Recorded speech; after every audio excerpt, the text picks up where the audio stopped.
রাজশাহী তানোরে আমরা এখন আছি।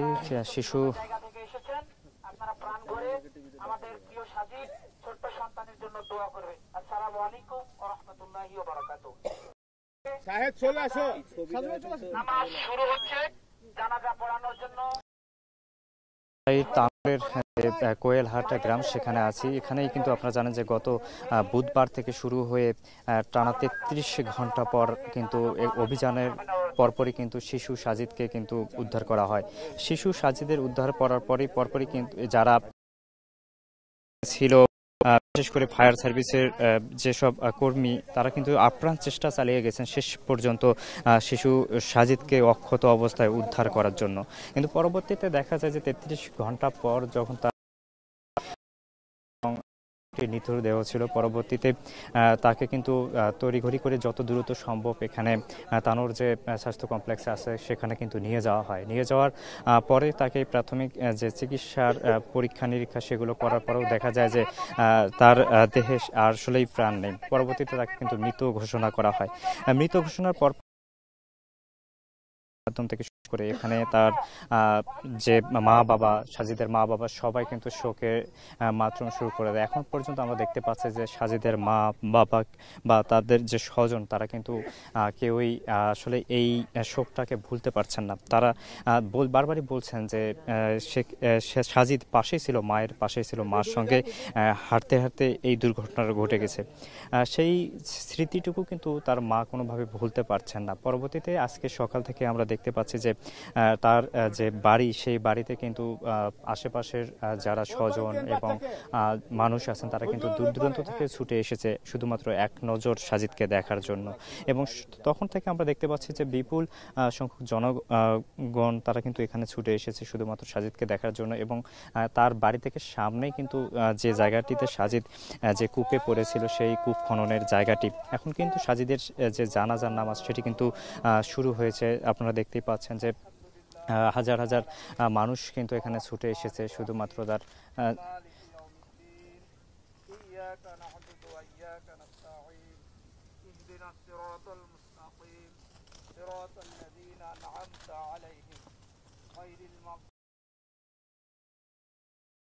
জানাজার নামাজ শুরু হয়েছে।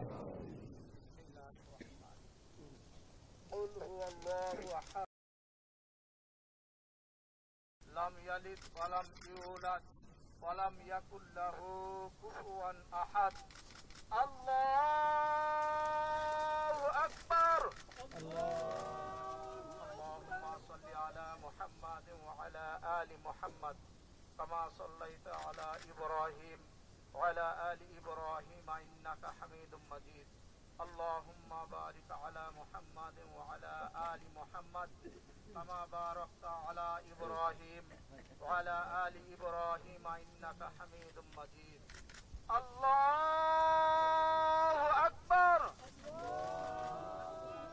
اللهم اغفر لحينا وميتنا وشاهدنا وغائبنا وصغيرنا وكبيرنا وذكارنا وأنثانا اللهم من أحييته منا فأحيه على الإسلام ومن توفيته منا فتوفه على الإيمان اللهم لا تحرمنا أجره ولا تفتنا بعده اللهم اغفر له وارحمه وعافيه واعف عنه وأكرم نزوله والثلج والبرد ونقه من الخطايا كما ينقى الثوب الأبيض من الدنس أبدله دارا خيرا من داره وأهلا خيرا من أهله وزوجا خيرا من زوجه وأدخله الجنة وأعذه من عذاب القبر ومن عذاب النار الله أكبر السلام عليكم ورحمة الله السلام عليكم ورحمة الله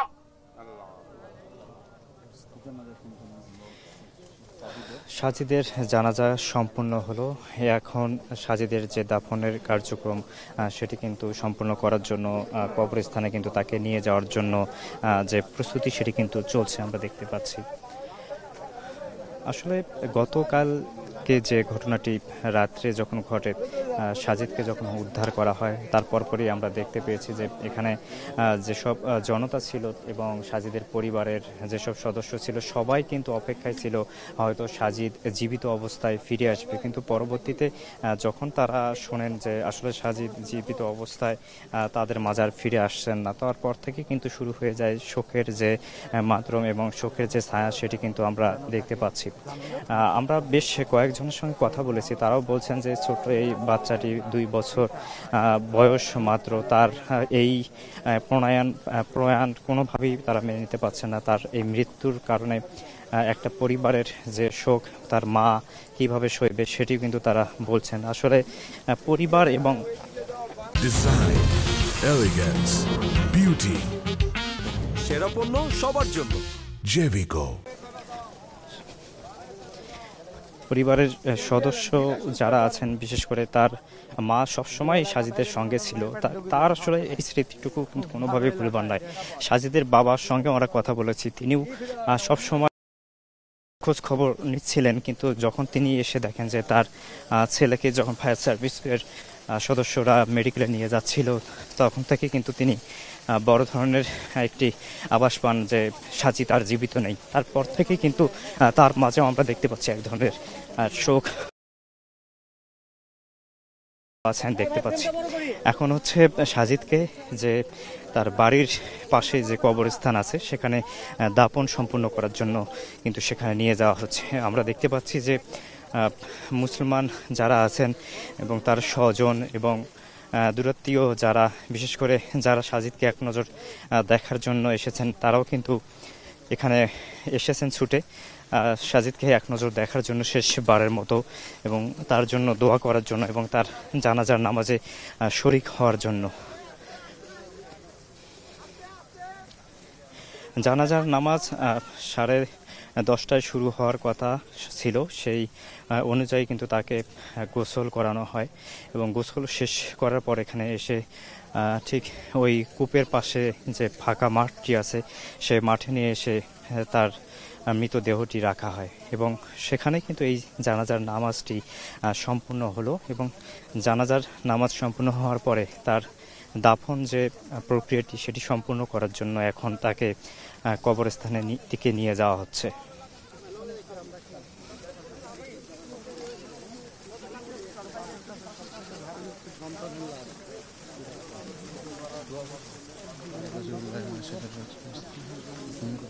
কি বলবো, দোয়া বলবো? আউযুবিল্লাহি মিনাশ শাইতানির রাজিম, বিসমিল্লাহির রহমানির রহিম, আলহামদুলিল্লাহি রাব্বিল আলামিন, আর রহমানির রহিম, মালিকি ইয়াউমিদ্দিন, ইয়্যাকা না'বুদু ওয়া ইয়্যাকা নাস্তাঈন, ইহদিনাস সিরাতাল মুস্তাকিম, সিরাতাল্লাযীনা আন'আমতা আলাইহিম গায়রিল মাগদুবি আলাইহিম ওয়ালাদ-দাল্লিন, আমিন। ইয়া আল্লাহ, আপনি সাজিদকে জান্নাতবাসী করুন আল্লাহ, আল্লাহ আপনি সাজিদকে জান্নাতবাসী করুন আল্লাহ, আল্লাহ আপনি ছোট বাচ্চা সাজিদকে আল্লাহ জান্নাতবাসী করুন আল্লাহ। শিশু সাজিদের যিনি বাবা রয়েছেন, আর একটু যাই, আমরা দেখতে পাচ্ছি যে সাজিদের দেহকে এভাবে কিন্তু নিয়ে যাওয়া হচ্ছে, তাকে তার যে দাফন কার্যক্রম সেটি কিন্তু সম্পূর্ণ করার জন্য। এবং এখানে সকাল থেকে যারাই এসেছিলেন তারাই কিন্তু বলছেন যে আসলে এই যে মৃত্যুর যে ঘটনাটি এটি আসলে কোনোভাবেই মেনে নেওয়ার মতো না। সবাই আসলে অপেক্ষা করছিলেন যে দীর্ঘ সময় ধরে যে শিশুটি এই নলকূপের যে কূপে গেছেন এবং সেখানে দীর্ঘ সময় ধরে যখন ছিলেন, যখন ফায়ার সার্ভিসের পক্ষ থেকে অক্সিজেনের ব্যবস্থা করা হচ্ছিল, তখনও কিন্তু তারা ভেবেছিলেন যে হয়তোবা সে জীবিত অবস্থায় এখনও আছে। তারা শেষ পর্যন্ত কিন্তু অপেক্ষায় ছিলেন যে হয়তোবা সাজিদ জীবিত অবস্থায় তাদের মাঝে ফিরে আসবেন এবং আবারও হয়তোবা স্বাভাবিক জীবনের সে ফিরে আসবেন এবং তার মার সঙ্গে সেই কার্যক্রম এবং তার যে জীবন চক্র সেটি বেড়ে ওঠা সেটি কিন্তু শুরু করবেন। কিন্তু ভাগ্যের নির্মম পরিহাস বলা যেতে পারে যে সেই সাজিদকে কিন্তু 33 ঘন্টা পর উদ্ধার করা হলেও তাকে আসলে জীবিত রাখা সম্ভব হয়নি বা জীবিত পাওয়া সম্ভব হয়নি। এবং সর্বোচ্চ চেষ্টা করেছেন এখানে ফায়ার সার্ভিসের যেসব সদস্য ছিলেন, তারা কিন্তু আপ্রাণ চেষ্টা চালিয়ে গেছেন তাকে তার যে উদ্ধার কার্যক্রম পরিচালনার জন্য তারা কিন্তু আপ্রাণ চেষ্টা চালিয়ে গেছেন এবং শেষ পর্যন্ত তারা কিন্তু তার টানা 33 ঘন্টা ধরে যে মাটি খননের যে কার্যক্রম সেটি কিন্তু চালিয়ে গেছেন এবং কখনোই তারা থেমে যাননি এবং তারাই অপেক্ষা ছিলেন যে সাজিদকে যাতে তারা অক্ষত অবস্থায় উদ্ধার করতে সেইটাও কিন্তু আইন শৃঙ্খলার অন্যান্য যেসব বাহিনীর সদস্যরা আছেন তারাও কিন্তু এই ঘটনাতে সর্বোচ্চ সহযোগিতা করেছিলেন এবং আপনি জানেন যে মিডিয়ার যেসব গণমাধ্যম কর্মী আছেন তারাও কিন্তু প্রতিনিয়ত পুরো দেশবাসীর কাছে কিন্তু এখানে অনেক সময় ধরে সেই তথ্য কিন্তু আমরা তাদের মাধ্যমেই দেখতে পেয়েছি। এখন সাজিদের যে দেহটি সেটি কিন্তু জানাজা শেষে তার কবরস্থান যেখানে আছে তাদের পরিবারের সেই কবরস্থানে কিন্তু নিয়ে আসা হচ্ছে এবং এখানে কিন্তু সাজিদকে দাফন করা হবে।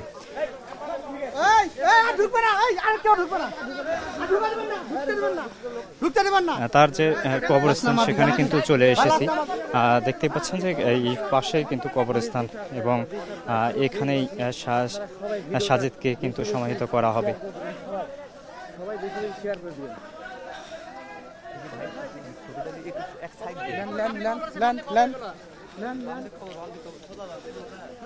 সাজিদের দেহ কিন্তু কবরস্থানে নিয়ে আসা হয়েছে আর অল্প কিছুক্ষণের মধ্যেই তার যে দাফন কার্যক্রম সেটি কিন্তু সম্পূর্ণ করা হবে এবং শেষ যে স্মৃতিটুকু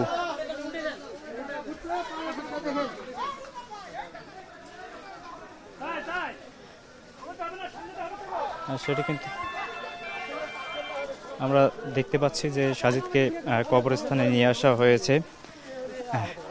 ওকে ওকে, তার আগে শেষ